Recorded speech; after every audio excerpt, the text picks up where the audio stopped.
Hello বন্ধুরা, তোমরা সবাই কেমন আছো? আমি অনুরাধা আবারও এসে গেছি একটা রান্না নিয়ে। আজকে দেখো মরুলা মাছের ঝাল করব, তার জন্যে মাছগুলো ভেজে নিচ্ছি। মাছগুলো খুব একটা বড় না, ছোট ছোট।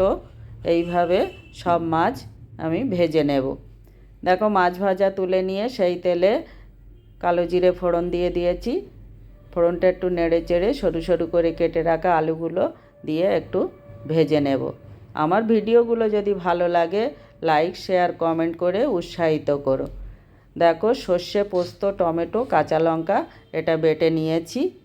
এবারে নুন আর হলুদ দিয়ে দেবো, দিয়ে একটু নেড়ে চেড়ে তার মধ্যে সেই সর্ষে পোস্ত বাটাটা দিয়ে দেবো, দিয়ে এটাকে একটু কষিয়ে নেব। খুব বেশি কষানো যাবে না, সর্ষে দেওয়া আছে। একটু তেল ছাড়লেই জল দিয়ে দেবো। খুব বেশি জল দেব না, একটু গামাকা গামাকা ঝোল হবে। এবারে দুটো কাঁচা লঙ্কা দিয়ে এটাকে একটু ফুটতে দেবো। দেখো ফুটে উঠেছে। এবারে ভাজা মাছগুলো দিয়ে দেবো।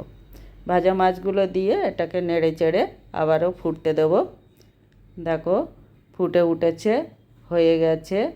দেখো তেল ছেড়ে দিয়েছে। এবার ধনেপাতা কুচি ছড়িয়ে নেড়ে চেড়ে নামিয়ে নেব। দেখো রেডি হয়ে গেছে মরুলা মাছের ঝাল।